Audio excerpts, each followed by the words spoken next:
सपनों की सजीली चुनरिया, मेहंदी की रंगीले बूटे, सपनों की सजीली चुनरिया, मेहंदी के रंगीले बूटे, तेरे प्यार बिना सब झूठे, तेरे प्यार बिना सब झूठे, पाँव की छनकती झांझर, हाथों की ठनकती कंगन, और तेरा रास्ता देखे साजन, तेरा रास्ता देखे साजन। मेरी बाहों में हर पल बहारों के मौसम है,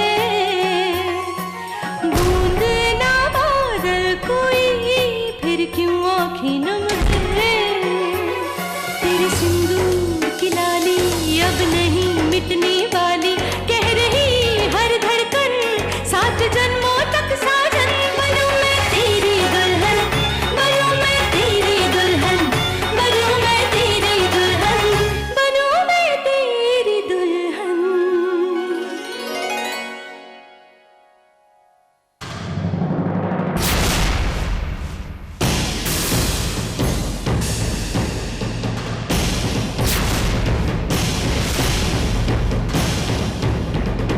आपके दफ्तर के सभी कागज मेज की बाएं दराज में रखे हुए हैं। आपके जितने नए कपड़े हैं वो वहां अलमारी में है, और आपके जूते खिड़की के पास। आपके रोज दफ्तर से आने से पहले हम एक बोतल पानी और एक गिलास रख दिया करेंगे मेज पर, जिससे कि आपको बार बार काम करते से उठना नहीं पड़ेगा। साथ ही हम बाकी चीजों का भी इंतजाम कर देंगे, और कोई चीज की जरूरत हो। क्यों बता रही हो मुझे ये सब? क्यों? किस लिए?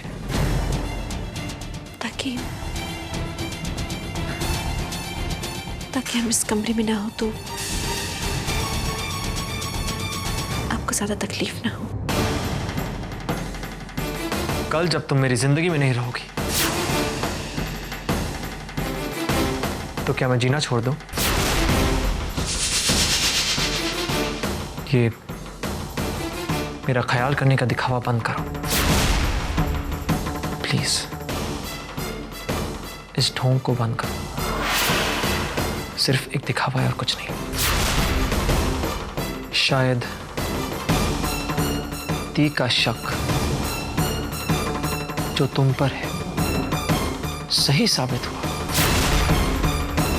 और अगर सच सबके सामने आ गया उसके बाद क्या होगा मैं भी नहीं जानता। फिर शायद तुम इस कमरे से ही नहीं बल्कि तुम्हें इस घर से ही। I hope you understand.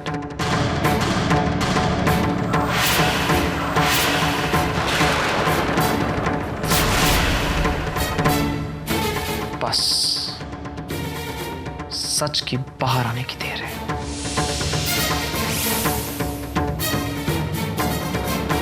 अगर आप सच की बात कर रहे हैं तो एक सच हम भी आपको बताते हैं। आप सिंदूरा दीदी के कमरे में पूछ रहे थे ना कि वो जला हुआ कागज का टुकड़ा क्या था, जिसे दीदी सामान की फहरिस्त कह रही थी। वो दरअसल एक फहरिस्त नहीं थी, वो एक सबूत था।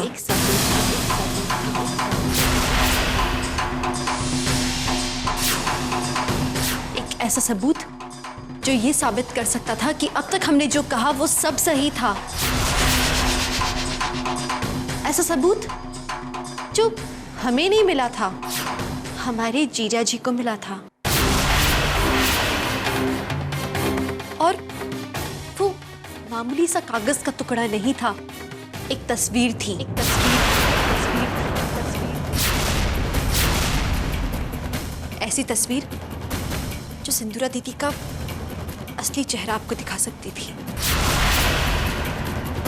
हमारे हाथ से उस तस्वीर को छीनकर दीदी ने जला दिया।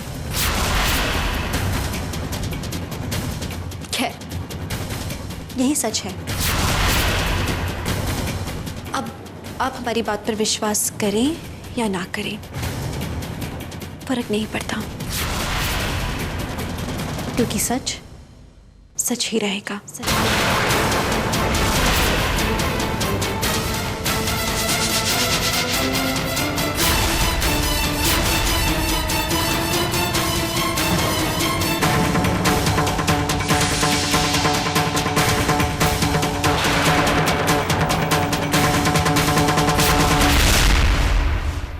और जीजाजी के पास ऐसा कुछ सबूत मिल गया है जैसे कि मतलब वो एकदम घबराए हुए लग रहे थे और वो उन्हें कोई तस्वीर भी दिखा रहे हैं। तस्वीर?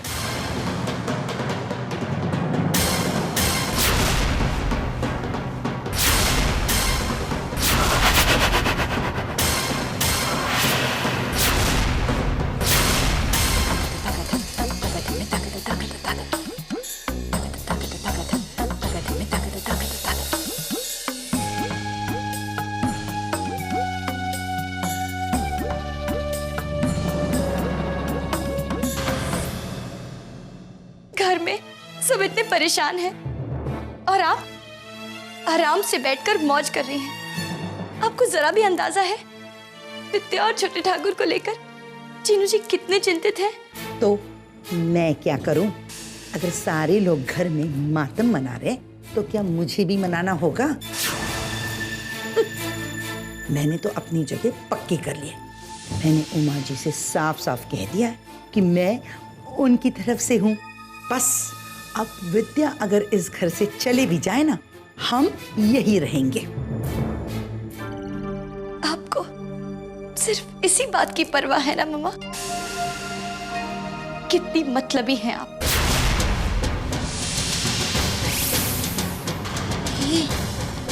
भांग पी के आई है क्या तू? हाँ, तो क्या बोल रही है तुझे पता है? पागल हो गई है? हाँ, भांग तो पी थी मम्मा, बचपन से आज तक। झूठ और फरेब की भांग, दूसरों का हक छीनने की भांग। मगर फिर भी विद्या का हक हम नहीं छीन सके। मगर शायद जो हुआ अच्छे के लिए हुआ। चीनू जी हमेशा से मेरे लिए ही बने थे और आज चीनू जी ने ही मेरी आंखें खोली हैं।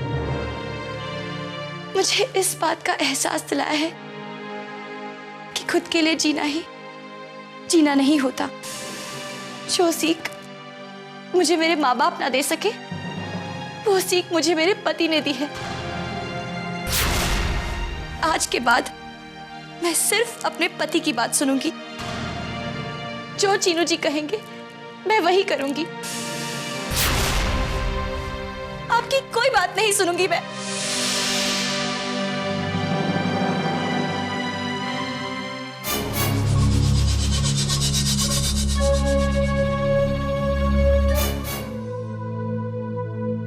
देखिए अनिकेत जी को बहुत सारी दवाइयाँ लेनी होंगी, लेकिन आप सभी लोगों को एक बात का पूरा ख्याल रखना होगा कि उन्हें हर दवाई सही समय पे मिले और पूरा डोज मिले। जी बिल्कुल। तो मुझे बताइए कि आप में से कौन ये जिम्मेदारी लेने को तैयार है? ये काम तो सिर्फ विद्या मामी ही कर सकती है। नहीं भारत, दी है ना, दी जीजू का ख्याल रखेंगे। मिस्टर सागर, मुझे लगता है कि भारत सही कह रहा है। आपको याद होगा पिछली बार भी उन्होंने किसी के हाथ से खाना नहीं खाया था, लेकिन विद्या जी को मना नहीं किया था। मैं चाहूँगा कि आप ये जिम्मेदारी भी विद्या जी को ही निभाने दीजिए। जी, कौन सी जिम्मेदारी? अनिकेत जी को दवाई देने की जिम्मेदारी। ये लीजिए दवाइयाँ।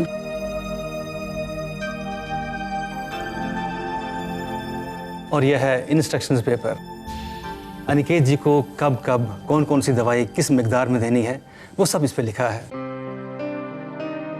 तुम सागर, मुझे चलना चाहिए, इजाज़त चाहता हूँ। Thank you.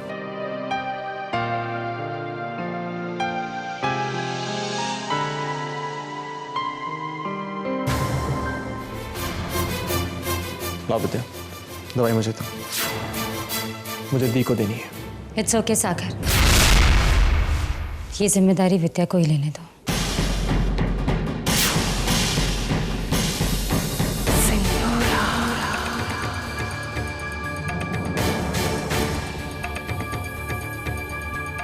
इनफैक्ट मैं तो चाहती हूँ कि ये जिम्मेदारी विद्या ही ले। पर दी, आप ही हमेशा कहती हैं कि जब विद्या जीजू के पास होती है तो आपको घबराहट होती है। हाँ ये सच है, लेकिन एक सच और भी है कि अनिकेत के मन में विद्या की शायद अभी वही पुरानी छवि है। वो बेचारे तो इसकी सारी साजिशों से अनजान है। अब देखो ना, वो कुछ भी खाते पीते हैं तो सिर्फ विद्या के हाथ से। मैं बस चाहती हूँ कि अनिकेत जल्द से जल्द ठीक हो जाए, चाहे इसके लिए मुझे किसी का भी सहारा क्यों न लेना पड़े।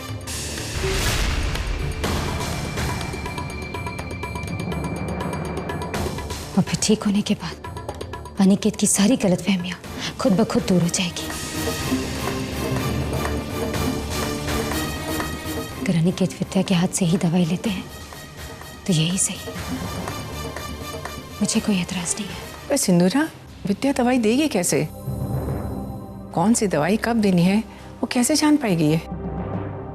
बुआ जी, आप भूल गई जब पहले भाभी दद्दा को दवाई दिया करती थी तो कैसे दिया करती थी? बस दवाई की बोतल का रंग याद कर लेती थी। हम अब भी दवाई की बोतल पर लेबल्स लगा देंगे, फिर वो रंगों को देखकर दवाई दे सकती है। हाँ, ये ठीक रहेगा। हम लोग अभी रंग वाले लेबल्स बना देते हैं। चलो चीनू भैया, चलिए भाभी। चलो मम्मी, चलो। पता नहीं माँ, आई जस्ट डोंट अंडरस्टैंड। अगर दिया सच चाहती हैं तो फिर ठीक है। मुझे लगता है कि अच्छा ही होगा अगर विद्या ये सब करेगी। कम से कम उसे अपनी गलतियों का प्रायश्चित करने का मौका तो मिल जाएगा। Don't worry. ओके।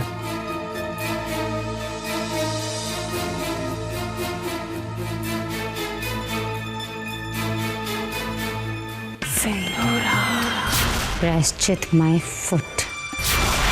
मैंने ये काम विद्या को इसलिए सौंपा है ताकि मैं एक तीर से दो निशाने लगा सकूं।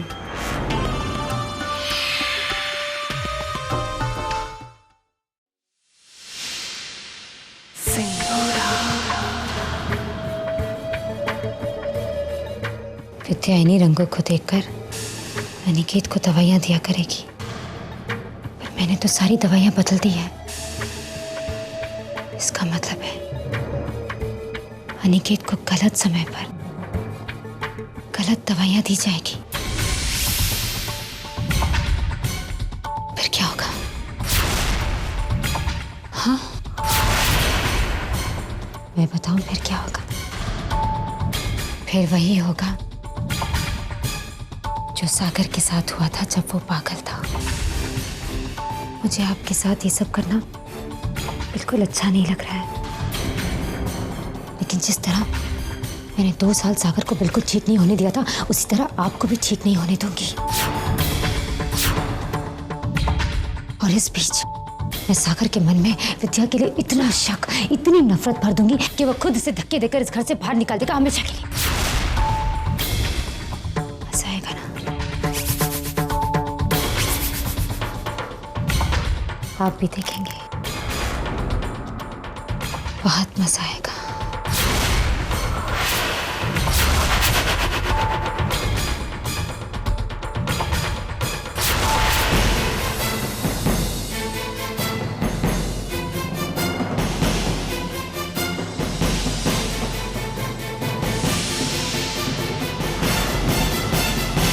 जीजा जी, दवा का वक्त हो गया है।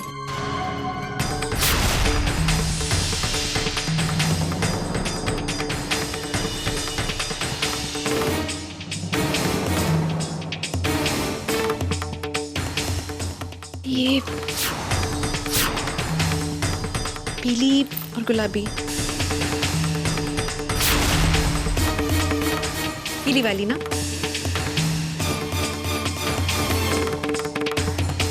जीजा जी, मुंह खोलिए।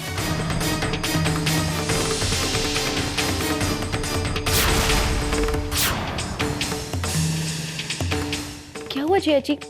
दवाई खाइए। जीजा जी, दवाई तो खानी पड़ेगी ना, कड़वी है फिर भी। लीजिए।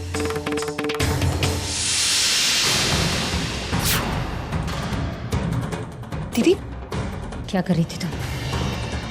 कौन सी दवा दे रही थी निकेत को? ये वही दवाई है जो डॉक्टर साहब ने आज। ये गलत है।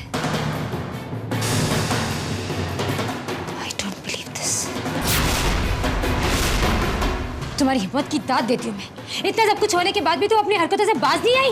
आप क्या कह रही हैं? हमें कुछ समझ नहीं आ रहा दीदी। क्या बात है? सागर, सागर देखो ना, बार बार भरोसा करती हूँ, बार बार धोखा मिलता है मुझे। हमने अनिकेत को दवा देने की जिम्मेदारी इसी थी, क्योंकि अनिकेत से इसी के हाथ से खाते पीते हैं। तुम्हें पता है ये क्या कर रही थी? ये अनिकेत को गलत दवा दे रही थी। तो अच्छा है कि वक्त पर मैं आ गई, वरना पता नहीं ये क्या करती थी। पर चीनू ने तो दवाई के शीशों पे लेबल लगा दिए थे, हो सकता है उससे कुछ गलती हो गई हो। चीनू ने कोई गलती नहीं की छोटी माँ, लेकिन फिर भी ये अनिकेत को गलत दवा दे रही थी।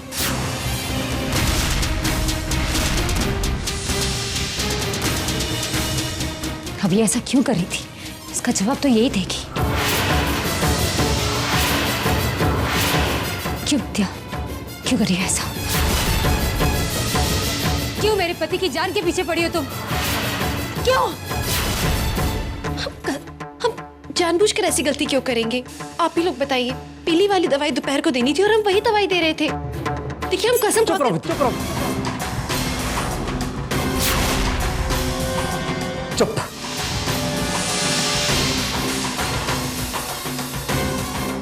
बार बार तुम्हें मौका दिया जाता है, बार बार, और बार बार तुम ये साबित करती हो कि तुम्हें मौका दिया जाना गलत है। बार बार लोग तुम पर विश्वास करते हैं, और तुम्हारी नजरों में उनके विश्वास की कोई कीमत नहीं। ये मेरी दी, देखो क्या हालत हो गई इनकी, इतनी परेशान है। किस लिए? इनके लिए।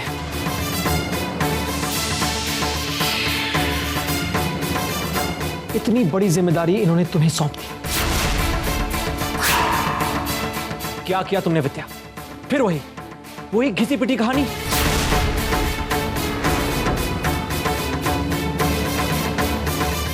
निकल जाओ इस कमरे से, अभी निकल जाओ, इसी वक्त।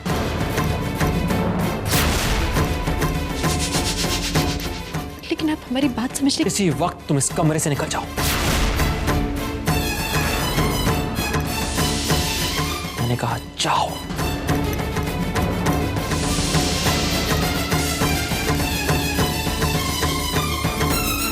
और सुनो, मैं तुम्हें साफ साफ शब्दों में कहता हूं, आज के बाद इस कमरे में तुम्हारे कदम नहीं पड़ेंगे। तुम्हारे कदम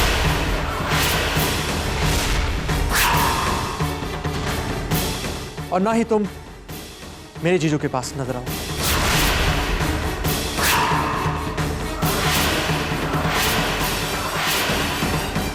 अब जा सकती हो।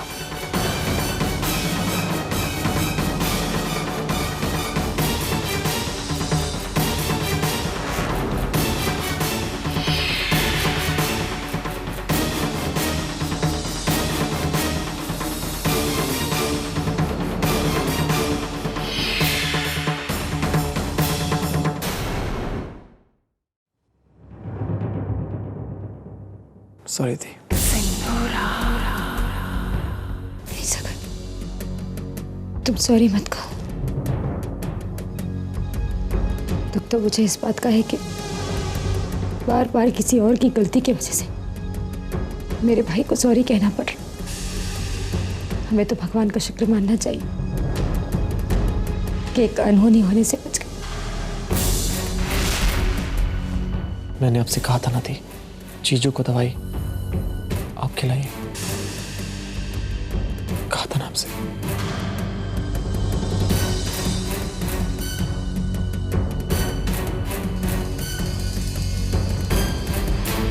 चलिए माँ।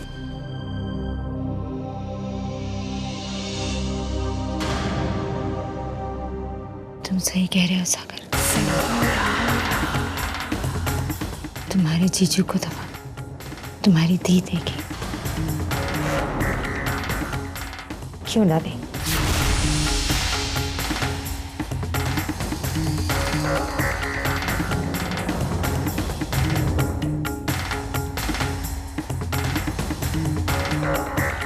चलो दवा खाओ।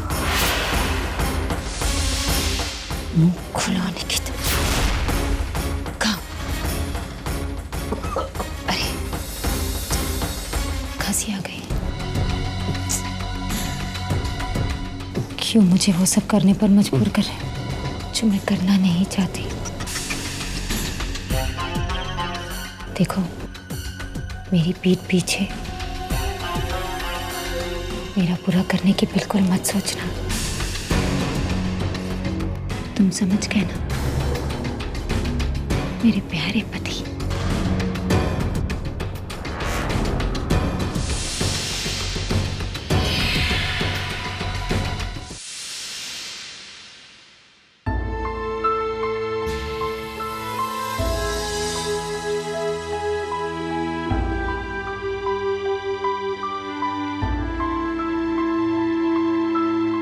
विद्या, अगर अनिकेत को दवाई देने में कुछ गलती हो भी गई थी तो तुम माफी मांग लेती।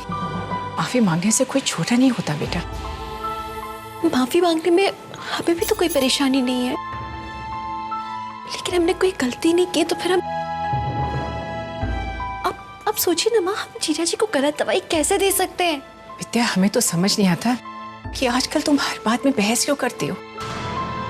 तुम अपनी हर गलती को सही साबित करती रहती हो, वो गलती जो सबको नजर आ रही है। तुम ऐसी नहीं थी। तुम जानती हो विद्या कि तुम्हारा और सागर का रिश्ता कितने नाजुक मोड़ से गुजर रहा है। तुम उसे क्यों बिगाड़ रही हो? जब सागर को पता चला था कि तुम उसकी पत्नी हो तो हमने, अनिकेत, तो सब लोगों ने मिलकर तुम्हारी इतनी अच्छाइयां बताई थी उसे। अब तुम कुछ ऐसा मत करो बेटा कि हम सब सागर की नजर में छूटे पड़ जाएं। कल रक्षाबंधन है, तुम पूरी कोशिश करो कि परिवार को एक साथ ला सको, फिर से बांध सको। इस तरह चलता रहा विद्या तो घर के सब लोग तुमसे एक एक करके दूर हो जाएंगे, और सबसे ज्यादा सागर।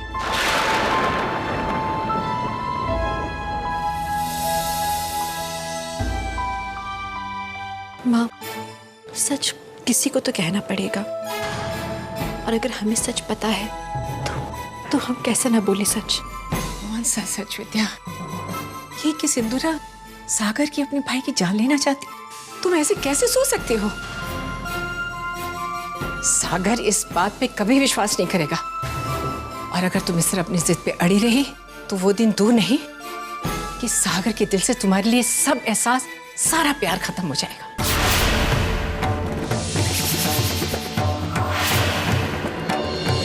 और उसको ये लगने लगे कि उसके बाबा ने उसके लिए गलत लड़की चुन ली। अपने आप को बदलो विद्या, इससे पहले कि देर हो जाए। पिछले कई दिनों में तुमने परिवार को सिर्फ अलग किया है,